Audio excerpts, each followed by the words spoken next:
Sahabat Pijar TV, terima kasih sudah klik video YouTube ini. Kiranya kebenaran firman yang saudara dapatkan menerangi kehidupan saudara. Untuk mudah menyaksikan video-video lainnya dan mendapatkan update dengan cepat, klik subscribe. Jangan lupa, berkat Tuhan jangan disimpan sendiri. Klik tombol share di bawah dan bagikan video ini ke sebanyak-banyaknya orang yang saudara kenal. Salam terang bagi Indonesia.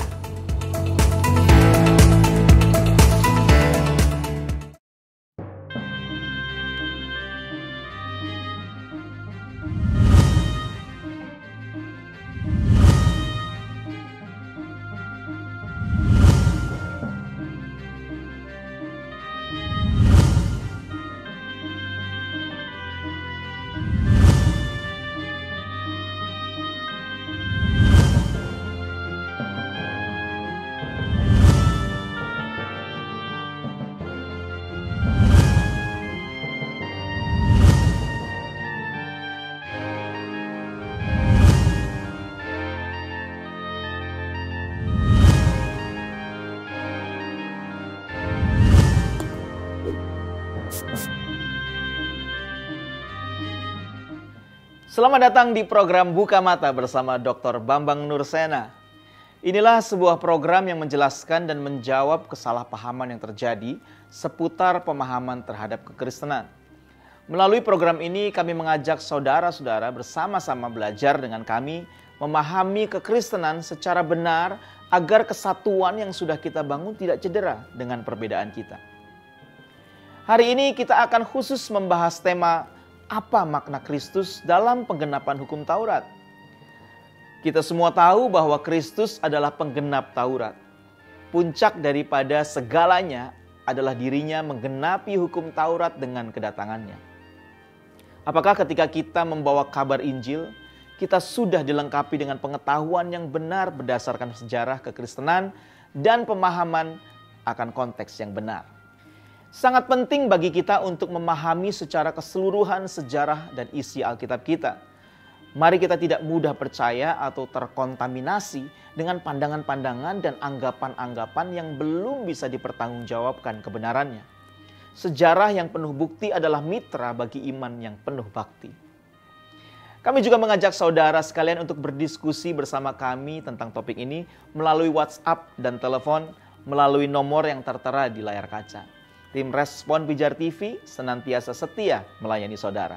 Selamat menyaksikan.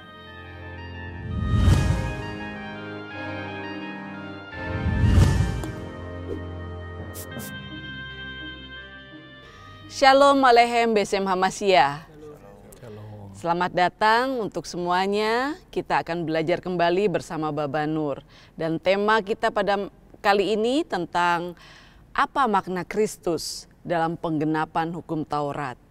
Jadi kita akan menggali lebih dalam lagi bersama Baba Nur. Silakan, Bah. Ya, Shalom Aleichem Besem Hamashiach. Waalaikumsalam. Semua komunitas keagamaan yang berkaitan dengan Israel tentu tidak asing dengan Torah. Ya. Torah itu artinya hukum, ya. Diterjemahkan di dalam Alkitab. Terjemahan Yunani yang dipakai oleh orang-orang Yahudi Helenik yang tinggal di Alexandria sejak abad ketiga sebelum Masehi disebut dengan nomos. Nomos itu adalah hukum. Jadi Torah artinya adalah hukum. Nah, Torah itu diberikan kepada Musa. Dan sejak saat itu, sepeninggal Musa, itu lahirlah komunitas-komunitas keagamaan yang semuanya berpusat pada pemahaman, penghayatan, dan pelaksanaan Torah. Ketika Musa memimpin bangsa Israel, eksodus dari tanah Mesir menuju ke tanah perjanjian, ya, itu sebetulnya Torah sudah diajarkan melalui apa? Keyakinan-keyakinan, firman-firman yang dikaitkan dengan peribadatan, sekalipun waktu itu Bani Israel belum memiliki tempat ibadah yang tetap. yang dikenal dengan Beit Hamikdash atau Bait Suci atau Beit Elohim, Bait Allah di Yerusalem, yang nanti baru dibangun pada masa Salomo, ya. Tetapi ketentuan-ketentuan tentang Torah itu, baik itu yang menyangkut tentang teologi atau keyakinan tentang misalnya Allah yang esa, yang dengan kemahakuasaannya telah memimpin Bani Israel dari dibebaskan dari tanah Mesir menuju ke tanah perjanjian. Waktu di kemah pertemuan itu sudah diajarkan. Lalu bagaimana komitmen mereka kepada Tuhan pembebas Israel? Makanya diajarkan Shema. Ya, Shema itu artinya dengarlah. Shema Yisrael Adonai Elohenu Adonai Echad. Dengarkanlah wahai Israel, Tuhan Allah sembahan kita, Tuhan itu esa. Dan tentu hukum ini juga diterjemahkan tidak hanya pada aspek teologis ortodoksi, artinya keyakinan yang benar, tetapi juga perilaku hidup yang benar. Makanya dikatakan kasihilah Tuhan dengan segenap hatimu, dengan segenap kekuatanmu, tetapi juga mengasihi sesama manusia. Itu implementasi daripada ajaran yang benar, maka perilaku hidup yang benar. Dan juga yang ketiga, penyembahan yang benar.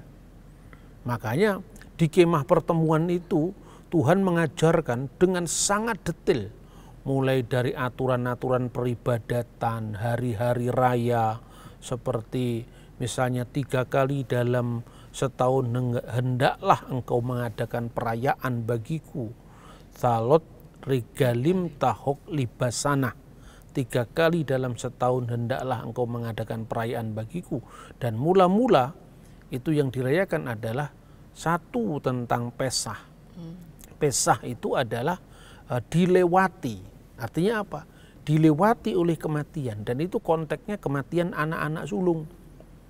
Dan Tuhan berfirman agar setiap orang Israel, ini sebelum keluaran ya, di rumah-rumah itu waktu Tuhan menulai bangsa Mesir dengan 10 tulah. Setiap rumah yang ada tanda darah anak domba di pintu, maka dia dilewati oleh kematian. Seperti yang difirmankan Tuhan. Wiraiti et hadam. Dan apabila aku melihat pada tanda darah itu, ufesahti alehem. Maka dan fesah dilewati, aku akan lewat ufesahti alehem atas mereka. Maka muncullah perayaan Paskah. Kemudian perayaan Pondok Daun itu memperingati perjalanan orang Israel pengembaraan selama 40 tahun di padang gurun. Dengan segala dinamikanya. Ketika orang Israel bersungut-sungut karena di sana tidak ada makanan, tidak ada minuman sebagaimana mereka alami dulu di tanah Mesir sekalipun mereka sebagai bangsa yang tertindas. Di sini Tuhan juga mengajarkan kepada Bani Israel tentang karakter, ya, tentang integritas, tentang ketaatan. Karena bangsa Israel itu bangsa yang suka bersungut-sungut. Dia sengsara sedikit protes kepada Musa. Di Mesir kita tidak kekurangan makan, tidak kekurangan minum, sekalipun dia ditindas. Jadi banyak orang yang bermental inlander kalau zaman dulu itu. Mentalnya itu mental terjajah. Tuhan memberikan jiwa merdeka pada Musa kan. Musa kepada Bani Israel maksudnya. Tuhan mencontohkan jiwa merdeka. Kenapa kamu tidak berani untuk mengubah nasibmu sebagai bangsa terjajah? Di Mesir kamu memang makan enak, tapi kamu bangsa terjajah. Aku Tuhan menghendaki engkau sebagai bangsa merdeka dengan jerih payahmu yang kemudian kumampukan kamu untuk keluar dari penindasan itu. Di tengah-tengah Musa menanamkan nilai-nilai kedisiplinan atau ketaatan atau integritas yang dibayangkan orang Israel adalah kuali berisi daging, ya kan? Artinya memang penanaman karakter yang kuat itu memang tidak mudah. Dan ini juga berlaku bagi bangsa kita. Ketika kita punya pemimpin yang baik, kita sendiri kalau tidak diuntungkan kita tidak merasa perlu. Apa pemerintah ini membangun fasilitas umum, kita nyinyir itu uang utang. Ini yang seperti ini sebetulnya bukan jiwa Mahardika. Ini jiwa yang sebetulnya tidak mau berubah. Dan itu bisa dicontohkan bagaimana perjalanan bangsa Israel di padang gurun. Dan itu pelajaran yang luar biasa. Nah, dalam konteks perjalanan panjang di padang gurun itu, Tuhan menanamkan seperti disiplin militer. Disiplin militer jelas dalam situasi perang masa mereka macam-macam. Kalau tentara dalam kondisi perang kemudian dia tidak bertanggung jawab, ya dia ditindak oleh pemimpinnya. Nah, dalam konteks itu kadang-kadang orang tidak bisa memahami bahasa Taurat, narasinya Taurat. Kenapa Tuhan seolah-olah kejam, memerintahkan itu membunuh? Sebab kalau di dalam disiplin militer tidak terjadi ketegasan, ini semua akan rusak. Artinya apa? Sedikit lagi mengkelamirkan seluruh adonan. Jadi misalnya perintah Tuhan untuk membunuh itu bukan berisi perintah yang sifatnya abadi. Itu perintah yang sifatnya temporal pada situasi tertentu. Kalau misalnya Jenderal Sudirman misalnya ketika perang gerilya mengatakan angkat senjata, pertahankan perbatasan kota. Di sana ada mata-mata misalnya. Mata-mata Belanda, saya punya buktinya. Terus apa diampuni? Bunuh mereka, habisi mereka. Kan bukan berarti situasi normal kita suruh menghabisi orang. Nah itu konteks seperti itu dipahami karena sebagian besar dalam Taurat itu mulai Keluaran sampai kepada Ulangan sebelum kematian Musa itu kan Eksodus semua itu. Bahkan kitab Ulangan belum sampai ke tanah perjanjian. Di masa Yosua, jadi pasal-pasal awal dari kitab Yosua itu pun juga masih masa perjalanan itu gitu loh. Maka bagaimanapun juga sebagian besar Taurat yang disusun dalam konteks Eksodus itu bisa dipahami dalam situasi normal. Kalau kitab Kejadian itu kan isinya beragam kan, mulai dari zaman manusia pertama sampai kemudian lahirnya bangsa Israel itu. Tetapi kalau situasi di mana kitab Keluaran, Imamat, Bilangan sampai Ulangan itu kan kebanyakan situasi Eksodus. Jadi hukum atau Torah yang diberikan Tuhan itu juga dapat dilihat pada konteks. Makanya kita sering belajar tentang itu ya. Hukum itu berisi 3 aspek tadi. Pertama adalah aspek mispatim. Mispatim itu artinya peraturan-peraturan. Dan peraturan-peraturan itu di dalam klasifikasinya ada yang namanya misvot aseh. Bentuknya adalah perintah-perintah. Lalu ada misvot lo ta'aseh yang bentuknya larangan-larangan. Bentuknya perintah misalnya kuduskanlah hari Sabat, itu kan perintah. Ingatlah dan kuduskanlah hari Sabat. Ya, tetapi misalnya yang misvot lo ta'aseh misalnya, lo yihyeleha, jangan ada padamu ilah lain. Jangan membunuh, jangan berzina, jangan bersaksi dusta. Itu yang bersifat larangan. Itu pada aspek misvot. Yang kedua itu pada aspek edot. Edot itu artinya memorial law, hukum yang bersifat memorial, bersifat testimoni, bersifat kesaksian. Kenapa? Karena kesaksian itu juga adalah pelajaran. Kalau kita bandingkan dengan negeri kita, kenapa kita harus menghormat bendera merah putih? Apakah orang Malaysia wajib menghormat bendera merah putih? Enggak. Gitu? Yang mengerti simbol bendera merah putih adalah Indonesia. Lah, konteksnya yang namanya yang kedua edot itu sifatnya untuk Israel. Karena itu pengalaman bangsa Israel. Misalnya Sabat dikaitkan dengan dulu kamu budak di tanah Mesir. Karena itu ingat dan kuduskanlah hari Sabat. Bangsa lain tidak wajib itu. Nah ini hukum yang sifatnya kasuistis ya. Misalnya kenapa orang Israel dilarang makan babi dan babi itu hukim. Hukim itu hukum tanpa alasan. Hukum tanpa alasan artinya apa? Ya pokoknya kamu taat. Itu adalah ujian dari Tuhan. Nilai kamu adalah ketaatan kamu kepada Tuhan. Kalau kamu tidak taat ya kamu salah. Semua buah-buahan yang di taman ini boleh kamu makan kecuali buah pengetahuan yang baik dan yang jahat. Tidak perlu kita mencari itu buah apel atau buah manggis atau buah durian. Mungkin buah durian itu mungkin saja. Tapi bukan itu tekanannya. Tekanannya pokoknya itu adalah buah yang intinya adalah ukuran etis. Kalau kamu taat ya kamu benar. Kalau kamu tidak taat kamu salah. Hanya itu saja. Tidak usah kita spekulasi itu buah dalam bentuk apa. Itu kalau dikaitkan dalam kitab Taurat, jangan makan babi, jangan makan pelanduk, jangan makan unta. Itu sifatnya hukim. Nah hukim itu kalau di dalam Alkitab terjemahan bahasa Indonesia ya, yang pertama misvot diterjemahkan dengan peraturan-peraturan. Kemudian kalau hukim itu adalah perintah-perintah. Ya, perintah itu. Kemudian idut itu peringatan-peringatan. Peringatan itu memorial. Sambil memperingati itu, sebetulnya intinya apa? Tuhan memberikan pelajaran kepada bangsa Israel. Ingat kamu dulu adalah budak di tanah Mesir. Ya, setiap kamu mengingat misalnya, jangan kamu masak anak kambing bersama susu induknya. Apa yang mau Tuhan tekankan?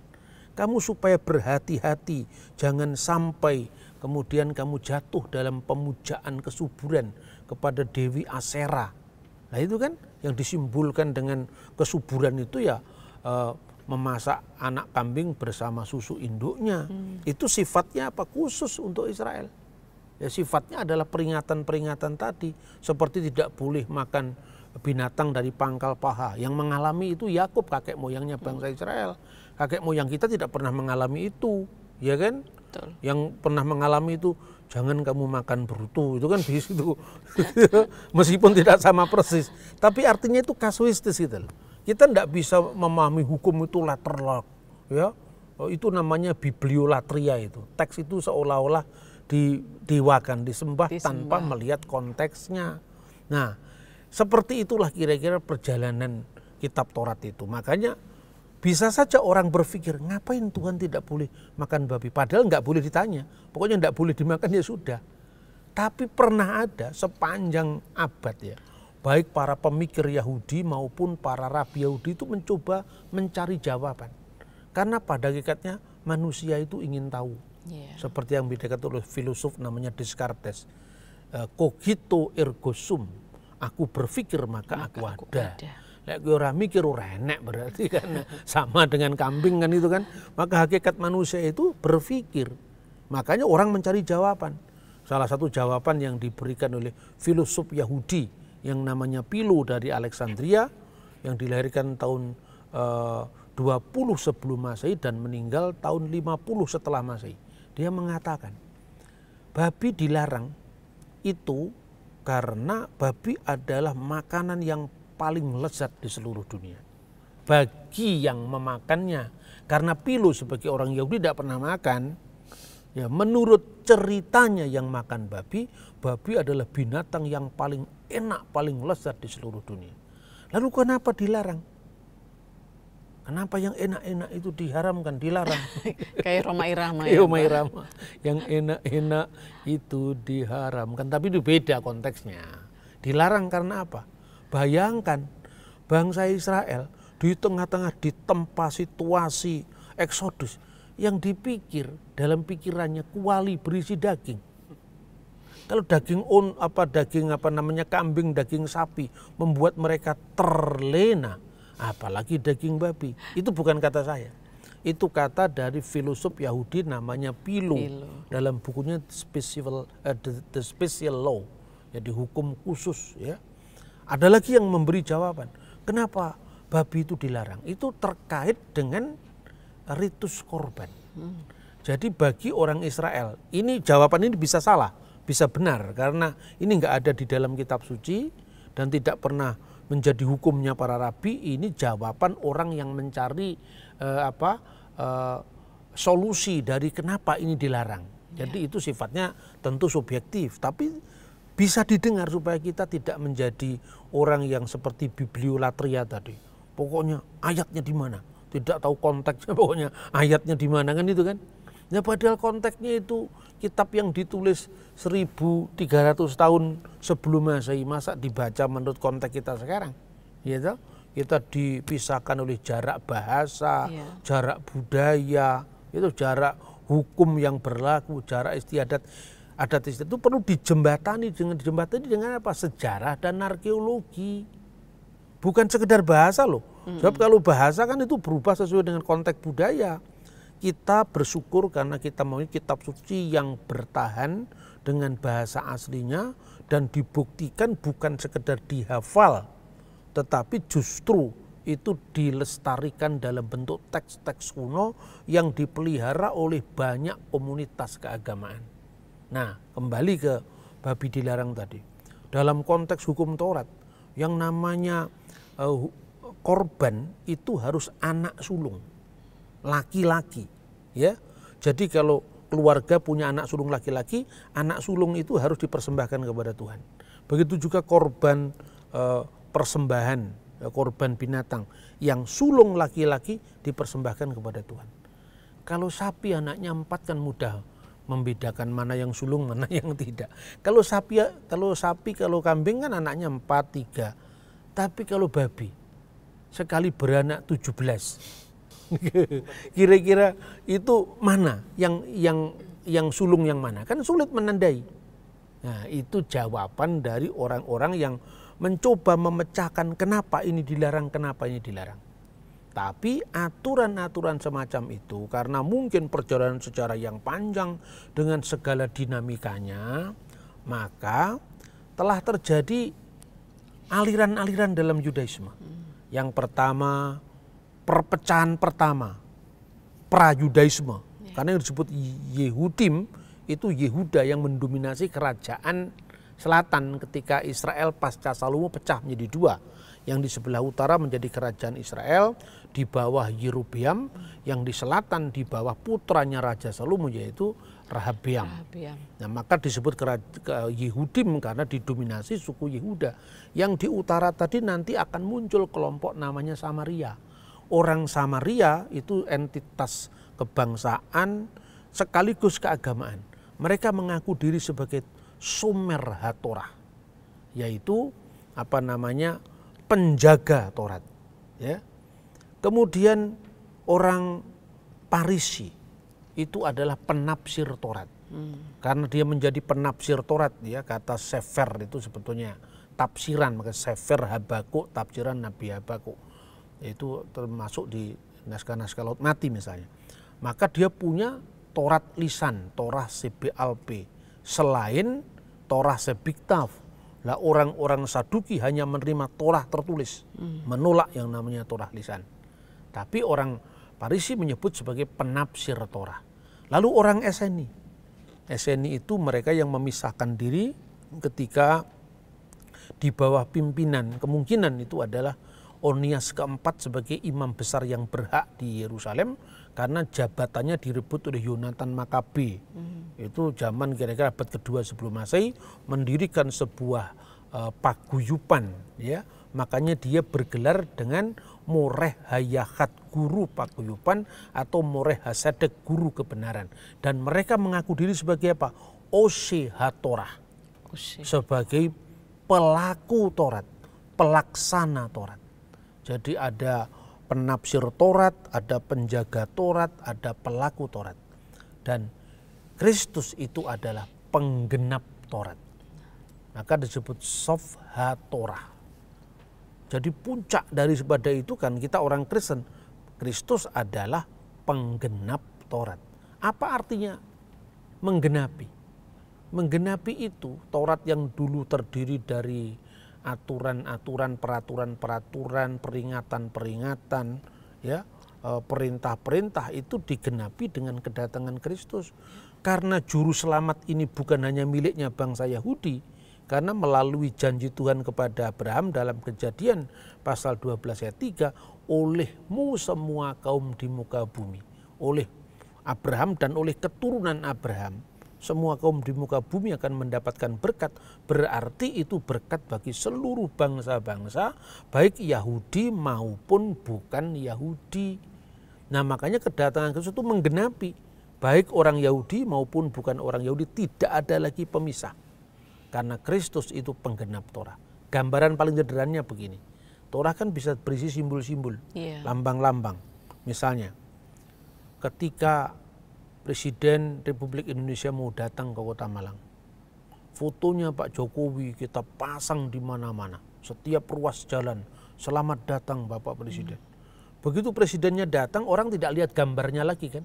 Iya, langsung. Yang dilakukan berebut salaman sama presiden. Nah, ketika Kristus datang sebagai penggenap Taurat, orang tidak lagi melihat sekedar simbolnya, tetapi hakikatnya. Nah, kira-kira seperti itu makna Kristus sebagai penggenap dari Torah.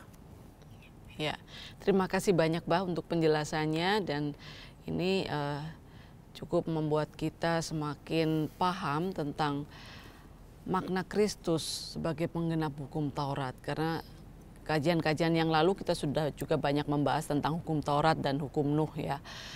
Silakan kalau ada yang mau bertanya. Saya mau bertanya dulu, Pak. Ya, silakan. Pak, di dalam 2 Efesus pasal 15 ada tertulis. Iya, Efesus 2 pasal 15 ada tertulis bahwa dengan kematian Kristus dia telah menghapus hukum Taurat. Itu maksudnya gimana ya, Pak? Coba dibaca Efesus pasal 2 ayat 15 ya. Dengan kematiannya sebagai manusia, ya, sebagai manusia. Tidak salah seperti itu, maka telah dibatalkan segala perintah dan ketentuan Taurat, kalau tidak salah begitu ya. Iya. Efesus 2 ayat 15. Sebab dengan matinya sebagai manusia, ia telah membatalkan hukum Taurat dengan segala perintah dan ketentuannya, untuk menciptakan keduanya menjadi satu manusia baru di dalam dirinya, dan dengan itu mengadakan damai sejahtera. Amin. Jadi sebenarnya secara harafiah itu begini, sebab dengan matinya dalam daging, jadi kematiannya secara daging ya, ten ektran entisaksi ya. Jadi dengan kematiannya dalam daging, dalam kematiannya sendiri, entisaksi auto, ton nomon, maka hukum Taurat atau hukum atau Taurat itu ton entolon dengan segala perintah endogmasin dan ketentuannya kata gesas telah dibatalkan. Jadi yang dibatalkan itu sebetulnya Taurat yang mana? Ya kan gitu kan? Nah, kalau dalam sejarah bangsa Yahudi kan sebetulnya konteksnya Paulus berbicara itu kan kebanyakan berhadapan dengan sekte Parisi kan. Nah, sebetulnya yang dihadapi Kristus itu kan bukan hanya sekte Saduki. Orang Saduki kan penganutnya tidak banyak kan. Orang Saduki pernah dikritik Kristus karena dia tidak percaya dengan kebangkitan orang mati. Lalu Kristus menjawab, karena orang Yahudi, orang Saduki yang tidak percaya kebangkitan itu mencoba menjebak Yesus kan. Kalau itu kan hukum Levirat namanya ya. Hukum tukar-tikar itu. Jadi kalau seorang perempuan menikah dengan seorang laki-laki, dia tidak punya anak, maka adik dari laki-laki suaminya mengawini dia. Itu sebetulnya konteksnya juga adalah konteks masyarakat patrilineal di Timur Tengah kuno ya. Ya. Kemudian kalau orang Saduki itu bertanya, lalu kasusnya seperti itu. Nanti kalau suami kedua ini mati, adik berikutnya kawin lagi dan mati lagi, di surga nanti mana yang jadi suaminya katanya. Itu kan sebetulnya mengejek Yesus. Tapi hubungannya dengan orang Saduki begini nggak terlalu banyak. Yang banyak kan dengan Parisi. Ya, jadi Yesus mengatakan kamu sesat karena di surga tidak ada kawin dan mengawinkan. Seperti kehidupan seorang malaikat. Lalu Kristus menekankan karena Allah Abraham, Allah Ishak dan Allah Yakub bukan Allah orang mati tapi Allah orang hidup. Artinya itu kan ada pergeseran generasi. yang terus berputar Abraham, Ishak, Yakub. Makanya orang Yahudi kalau berdoa, Baruch atah Adonai Eloheinu melech haolam, Elohe Abraham, Tuhan yang disembah Abraham, Elohe Yitzhak, Tuhan yang disembah Ishak, Elohe Yakub. Itu kan ada generasi yang terus berganti. Jadi artinya seperti siklus kehidupan yang terus berputar, itulah hidup, tidak pernah berhenti. Itu jawaban yang telak sebetulnya. Nah, tentang orang Farisi itu banyak sekali kritik-kritik Yesus, bahkan kritik tentang semangat orang Farisi yang memproselitkan orang. Dikritik, wahai celakalah kamu hai ahli-ahli Taurat dan orang Farisi, kamu yang mengarungi lautan dan menjelajah daratan untuk menobatkan satu orang dalam agamamu. Setelah itu, setelah dia bertobat, maksudnya secara ortodoksi dia bertobat, secara pengakuan iman dia bertobat. Tapi ortopraksinya, kamu bikin dia seperti orang neraka yang lebih jahat dari sebelumnya. Jadi artinya pertobatan secara secara ortodoksi tidak dibarengi dengan pertobatan dalam kelakuan. Itu kritiknya Farisi. Maka Paulus juga menghadapi sama dengan Farisi. Orang-orang Farisi itu dengan hukum Taurat itu dia malah menciptakan tembok pemisah. Nah, kira-kira yang memisahkan antara orang Yahudi dan orang bukan Yahudi. Jadi menjadi sesuatu yang menjadi diskriminatif akhirnya. Ya. Maka dengan begitu yang disebutkan dengan kematian Kristus kan pendamaian, Kristus kan menjadi Mesias bagi segala bangsa, baik Yahudi maupun bukan Yahudi. Maka yang dibatalkan bukan Taurat yang berisi mispatim tadi, baik itu yang bersifat misvot aseh maupun misvot lo ta'aseh, yang dilarang maupun yang diwajibkan, bukan itu. Sebab hukum universal, hormatilah ayah dan ibumu, ya, kemudian jangan kamu membunuh, jangan kamu berzina, itu kan universal. Itu tidak pernah dihukumkan, tidak pernah dibatalkan. Makanya Kristus mengatakan, hukum mana yang paling utama dari segala hukum yang ada? Kristus tidak menunjuk kepada hukum kasrut yang halal dan yang haram, atau hukum-hukum upacara. Tidak, itu yang ditunjuk Kristus. Yang ditunjuk Kristus adalah kasih, karena kasih itu adalah puncak sejarah hukum, puncak dari segala hukum Taurat itu. Itu kasihilah Tuhan dengan segenap hatimu, dengan segenap kekuatanmu, dengan segenap akal budimu, dan kasihilah manusia seperti dirimu sendiri. Dan dari dua hukum ini telah termaktub seluruh Taurat. Tetapi bagaimana dengan misalnya ton entolon endogmasin? Bagaimana dengan bukan peraturan tapi perintah dan termasuk tadi yang peringatan tadi, itu yang dibatalkan karena orang Farisi mau memaksakan keseluruhan dari tiga bentuk hukum tadi kepada orang bukan Yahudi. Padahal dengan kematian Kristus semestinya sudah selesai semuanya. Nah, seperti itu. Memang begini ya, ketika ada orang non Yahudi, kemudian dia kepingin untuk lebih mengikuti hukum Yahudi, diperbolehkan. Dan orang-orang seperti itu yang disebut gersedeh. Jadi orang-orang yang benar, kalau dia melaksanakan hukum Nuh itu disebut hasidi umat haolam, umat bangsa-bangsa yang saleh.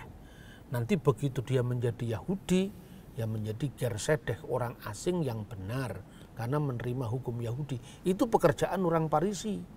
Dan yang dibatalkan itu bukan Tauratnya, tapi adalah Taurat dalam pengertian peraturan-peraturan yang sifatnya mispatim tadi. Tapi yang dibatalkan itu adalah termasuk hukum kasrut, ya.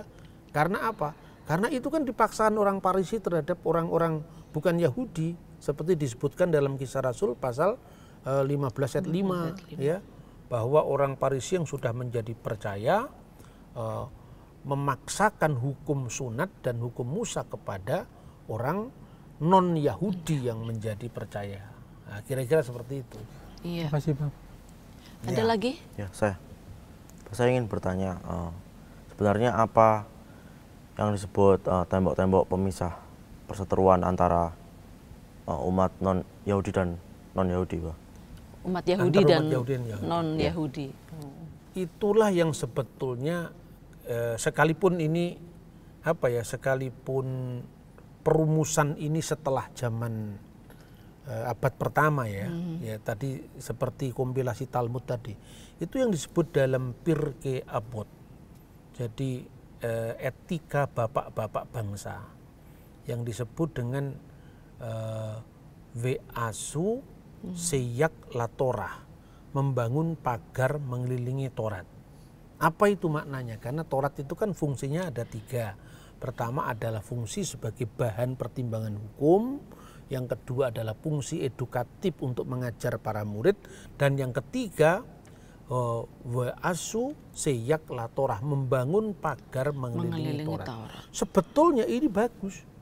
Bagusnya seperti apa ya? Misalnya jangan kamu membunuh, itu kan hukum begitu. Tapi kalau sekedar begitu di KUHP kan ada, ya toh? Barang siapa dengan sengaja merampas nyawa orang lain dipidana penjara selama-lamanya 15 tahun. Itu kan hukum, dan itu enggak usah di Alkitab. Di negara komunis pun kalau orang membunuh juga dihukum kan. Karena apa? Rasa keadilan itu sifatnya universal pada semua bangsa, bahkan yang tidak beragama pun karena dicubit itu sakit, dia tidak mau mencubit orang lain. Itu universal. Jadi kalau iman Kristen tidak bisa menyajikan sebuah kebenaran yang rasional bagi orang ateis, makanya banyak jadi orang ateis. Iya. Yaitu jangan disalahkan mereka, mungkin juga kesalahan kita dalam membawa kabar Injil ini. Ya toh? Kemudian membangun pagar mengelilingi Taurat itu kan nilainya positif toh. Jadi supaya kamu tidak membunuh, batasi kemarahanmu, jangan sampai terus-menerus sampai matahari terbenam. Tetapi aku berkata kepadamu, barang siapa marah kepada saudaranya harus dihukum. Marah saja sudah salah, karena marah itu pangkal dari tidak pengendalian diri kita yang lemah, dan kemudian kita menghabisi orang lain. Gitu loh. Jadi cegah sebelum kita melakukan perjinan, melakukan pembunuhan, itu membangun pagar mengelilingi Taurat. Dan itu maknanya sebetulnya apa? Positif toh. Tapi itu dijadikan oleh orang Yahudi sebagai orang Parisi ini sebagai sebuah hipokritisme, kemunafikan. Jadi artinya bukan menjadi pagar bagi diri kita sendiri yang menjaga diri kita agar kita tidak jatuh ke dalam dosa, tapi malahan menjadi pagar yang membedakan antara Yahudi dan bukan Yahudi, malah menciptakan tembok-tembok pemisah atau pagar-pagar pemisah antara yang melakukan Taurat dan yang tidak melakukan Taurat. Nah, kira-kira seperti itu. Ya, ada lagi? Saya mau bertanya, Bah, bagaimana kebijakan Gereja Kristus setelah zaman para rasul? Apakah kebijakan ini masih diteruskan? Kalau ya, dicatat di mana ya, Bah? Ya, kebijakan untuk gereja yang memiliki anggota Yahudi dan bukan Yahudi maksudnya ya. Itu memang disebutkan dalam Alkitab ya. Tadi kita membaca surat Efesus, surat Galatia pasal 2, itu kan jelas sekali. Ada pembagian rasul bagi orang-orang yang bersunat. Yeah. Ya. Dan rasul bagi orang yang tidak bersunat, misalnya Paulus dan Barnabas. Kan begitu kan, makanya Paulus sangat keras dalam hal ini karena sudah ada pembagian seperti ini, maka jangan memaksa orang yang hendaknya terikat pada hukum Nuh yang bersifat universal harus jadi Yahudi dulu. Nah, makanya bagaimana kebijakan gereja selanjutnya? Itu pada masa para rasul kan sudah selesai melalui sidang para rasul di Yerusalem. Kisah Rasul pasal 15. Di mana orang-orang yang bukan Yahudi tidak diwajibkan melakukan hukum Yahudi, tapi hanya diwajibkan melakukan hukum Nuh, dan itu cukup menjadi sebuah panduan moral untuk menerima keselamatan. Jadi artinya orang Yunani, orang Cina, orang India, semua kan punya hukum yang sifatnya mispatim, yaitu sesuatu yang universal. Jangan membunuh, jangan mencuri, jangan merampok, jangan bersaksi dusta, itu kan universal. itu cukup untuk membimbing orang kepada Kristus sebagai Tuhan Juru Selamat, bukan hanya bagi orang Yahudi tapi juga untuk orang bukan Yahudi. Makanya nanti bapak-bapak gereja seperti Clement dari Alexandria, ya misalnya, atau Justinus Martir yang mengatakan bahwa Plato itu adalah Musa bagi orang Yunani. Siapa yang sekarang tidak mengagumi nilai-nilai moral yang diajarkan oleh Plato? Bahkan dunia ini harus jujur mengakui munculnya ilmu pengetahuan itu salah satunya dirangsang oleh filsafat Yunani. Kalau tidak ada para filosof pencerah peradaban itu mungkin kita masih di zaman batu.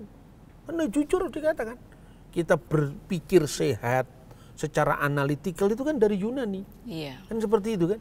Lah itu cukup membimbing orang kepada Kristus. Makanya Justin Martir dulu seorang filosof, seorang yang sangat anti Kristen karena dipikir Kristen itu tidak masuk akal. Ketika dia sudah dipanggil Tuhan menjadi seorang apologet yang handal. Dia mempertanggungjawabkan iman Kristennya dari latar belakang dia sebagai orang yang berpendidikan, yang sangat very well educated dalam Yunani untuk membela imannya. Nah, ini menjadi pola selanjutnya ketika Rasul Petrus kemudian pergi ke Antioquia, dan itu dicatat dalam Kisah Rasul dalam Galatia pasal 2. Sempat ada insiden kecil di situ kan, digambarkan ya ketika Petrus mula-mula duduk makan bersama orang-orang yang tidak bersunat. Gitu? Tidak ada keterangan apakah Petrus itu ikut ngicipi ragi atau tidak. Enggak ada keterangan. Ragi tahu enggak? Sate babi yang sangat terkenal di Manado itu. Di Tomohon itu. Di Tomohon itu. Iya. Tidak ada keterangan. Tapi yang jelas saya yakin Petrus tidak ikut makan karena dia orang Yahudi. Orang Yahudi. Ya. Tetapi yang Paulus menjadi marah, padahal Paulus itu kan juniornya. Ketika muncul orang-orang Yakobus, siapakah orang-orang Yakobus? Itu adalah jemaat Yerusalem yang kebanyakan mantan Farisi. Dan itu membawa penafsiran mereka tentang Taurat tadi menjadi tembok pemisah. Ketika muncul orang-orang Yakobus, Kefas menarik diri. Kan itu menyinggung orang-orang yang tadi menjamu dia atau duduk makan bersama dia. Ini bagaimana Petrus? Saya yakin orang-orang bukan Yahudi pun menjaga persekutuan meja dengan orang yang berbeda. Begitu juga orang Yahudi menjaga persekutuan meja mereka dengan yang bukan Yahudi. Yang bukan Yahudi saya kira juga menjaga persekutuan meja mereka dengan orang Yahudi. Dan saya yakin mungkin saja yang menjamu Rasul Petrus itu tidak menyajikan daging onta, enggak, karena onta itu makanannya orang Goyim.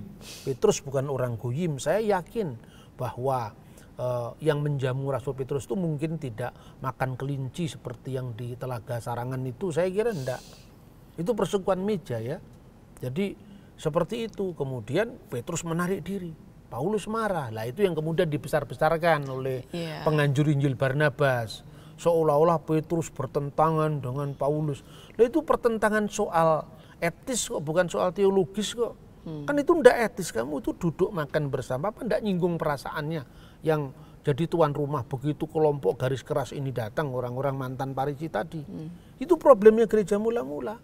Maka berdasarkan pelajaran itu, pelajaran sejarah, karena kata Cicero bahwa historia et magistra vitae, sejarah itu adalah guru kehidupan. Nah gitu kan. Maka kemudian ketika Petrus pergi ke Antioquia, dan itu dicatat dalam sejarah gereja kuno.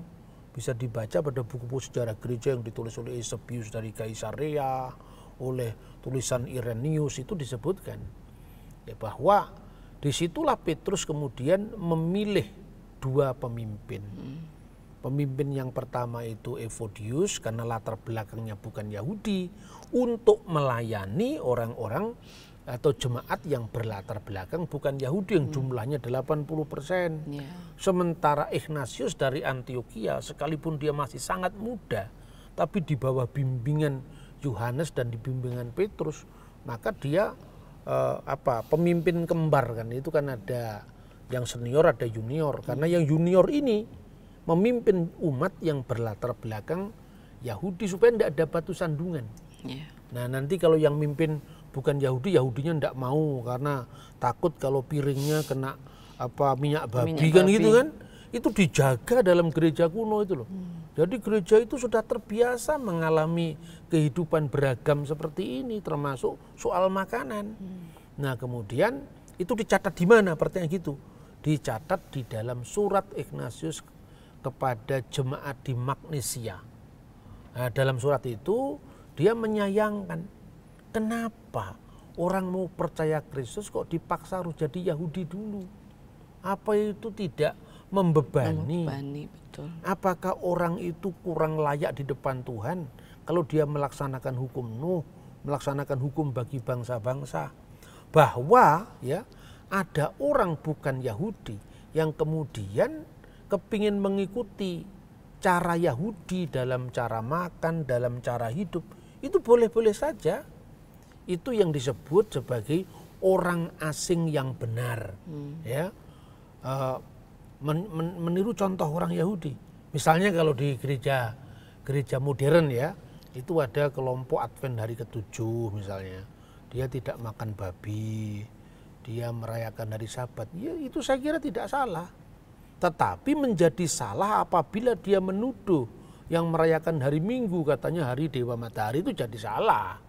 Ya, ketika saya ngomong begini kan memang nyatanya bahwa ada ruang bagi orang yang bukan Yahudi yang mengikuti hukum Yahudi, dan itu positif, tidak apa-apa, gitu. Tapi menjadi apa-apa ketika menuduh Natal kelahiran Dewa Matahari, padahal tidak ada datanya. Orang Dewa Matahari itu Saturnalia misalnya, Sol Invictus lebih akhir lagi, itu baru dirayakan tahun 274 Masehi kok. Lah yang namanya Misa Natal, malam Natal, itu sudah dirayakan oleh Telesporus di Roma tahun 126. Kita bisa membaca itu teksnya. Namanya adalah Liber Pontificalis. Ini kan menjelang Natal ya. Saya tambahkan dikit-dikit lah soal Natal tuh. Itu sudah dikatakan, setiap kamu merayakan misa malam Natal, nyanyikanlah Gloria in Excelsis Deo. Ayo sekarang, mulai dari tahun 126 ketika Telesporus menginstruksikan itu sampai hari ini, setiap Natal kita nyanyi Gloria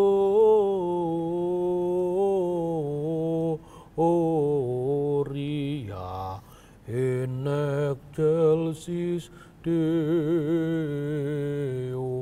Itu tahun 125. Bukan 1925, enggak. 125, Masya Allah. Kuno sekali ini. Sampai hari ini ya kita masih nyanyikan itu. Maka banyak orang modern itu sakit ingatan. Dia lupa sejarah.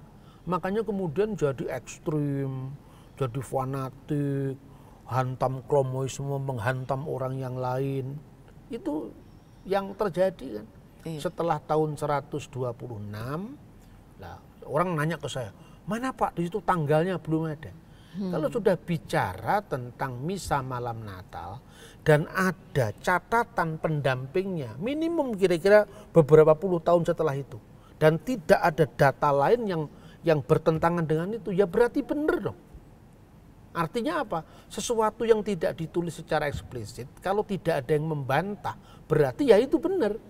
Karena setelah tahun itu, tahun 160, itu uskup di Kaisaria Israel itu jelas-jelas mengatakan 25 Desember penanggalan barat. Lalu menjadi hukum gereja sejak Paus Alexandria, bukan Paus Roma. Namanya Demetrius yang pertama dari gereja Koptik. Dalam buku Didaskalia Apostolorum Koptik pasal 18, tahfudu fi ayamil a'yad.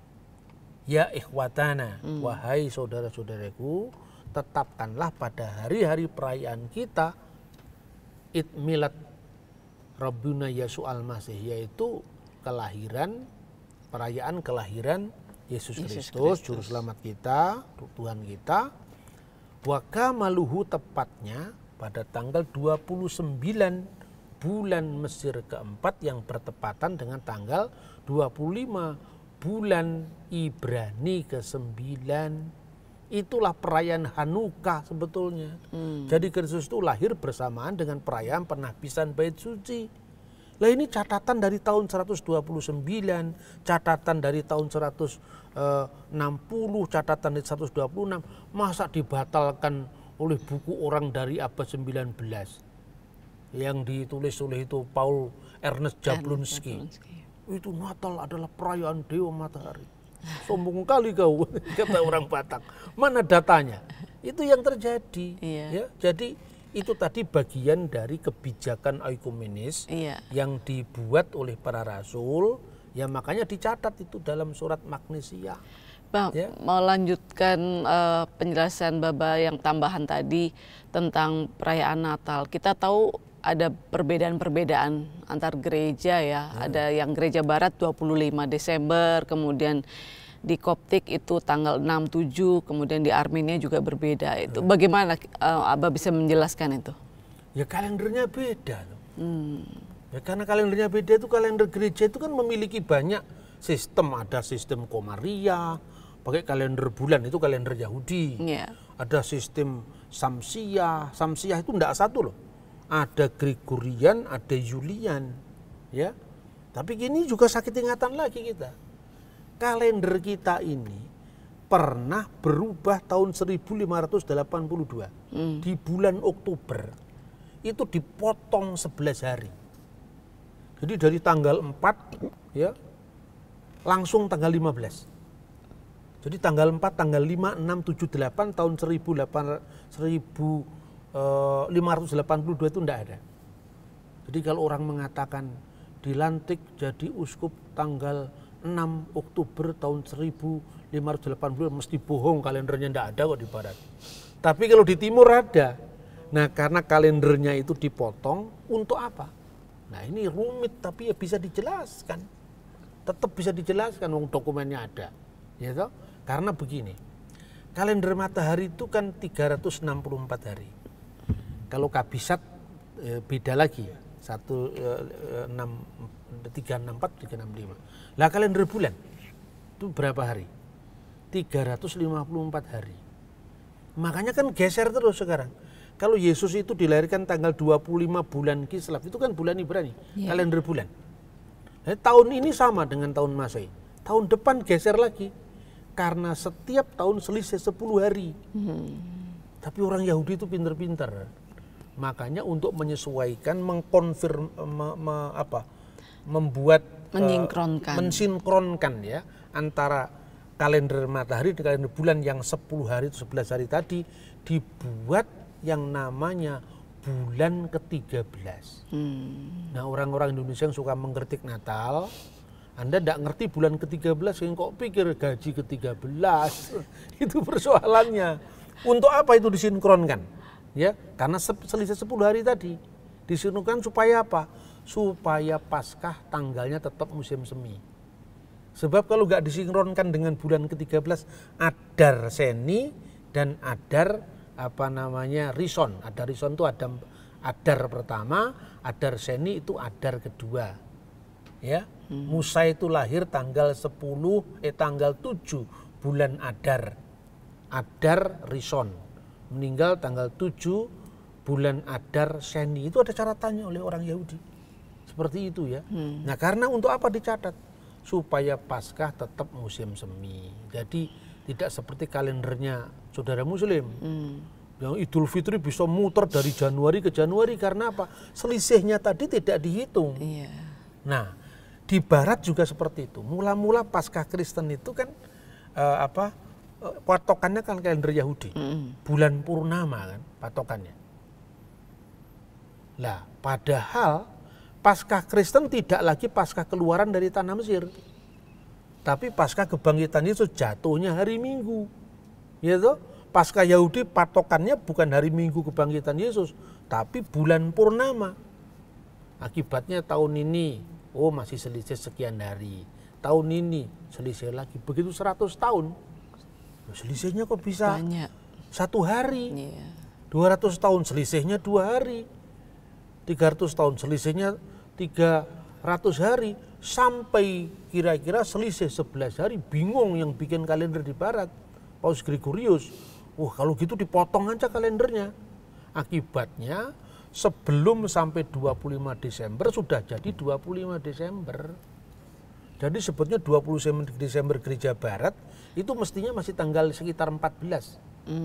Jadi perbedaan itu pada perhitungan kalender yang berkembang sejak tahun 1582. Sebelum itu sama. Nah ini kalau gitu bergeser, dulu 6 Januari, sekarang 7 Januari. Mungkin berapa tahun lagi itu menjadi 8 Januari, menjadi 9 Januari. Karena apa? Kalender barat ini geser terus. Salah satunya apa? Karena selisih menit detiknya nggak dihitung di barat, tapi di timur dihitung. Gereja timur memakai kalender Julian. Kalender Julian itu pada zaman Julius Kaisar. Kalender barat, kalender Julian tadi direvisi, ya, mulai jadi kalender Anno Domini itu di Roma itu. Kemudian terjadi kekacauan kalender, dipotong 10 atau 11 hari tadi. Kalau Anda tidak bisa nangkap ini, tetap bisa masuk surga. Karena ini memang pelajaran yang harus terus-menerus dipelajari. Karena tidak mudah menghitung-hitung kalender. Makanya solusinya, kalau tidak mengerti jangan mengkritik, menengoai gitu loh. Malah membuat kegaduhan, ya. Generasi muda ini jangan gampang a priori, jangan gampang percaya.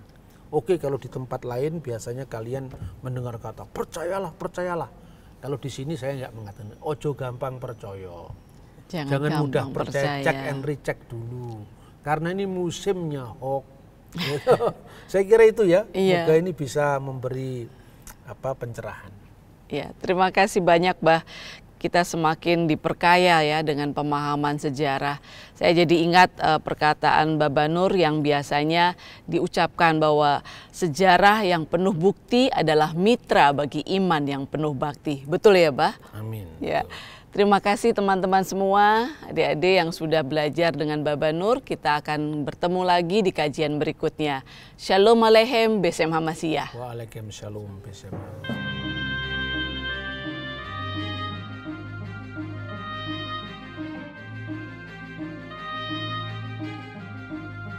Terima kasih saudara sudah menyaksikan program Buka Mata bersama Dr. Bambang Nursena.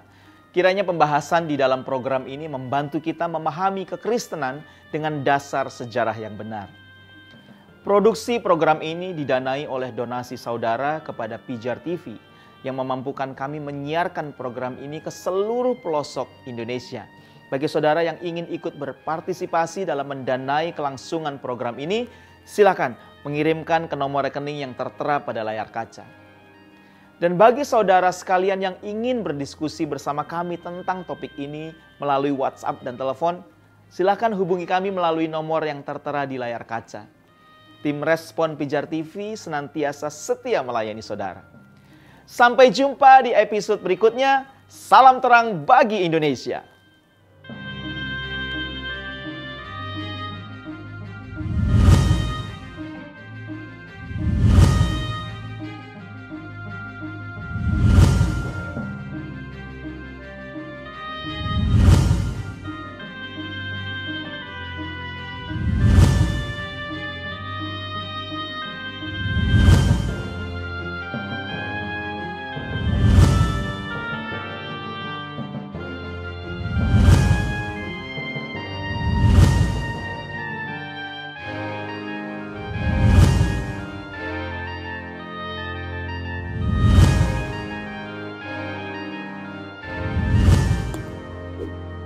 Bye.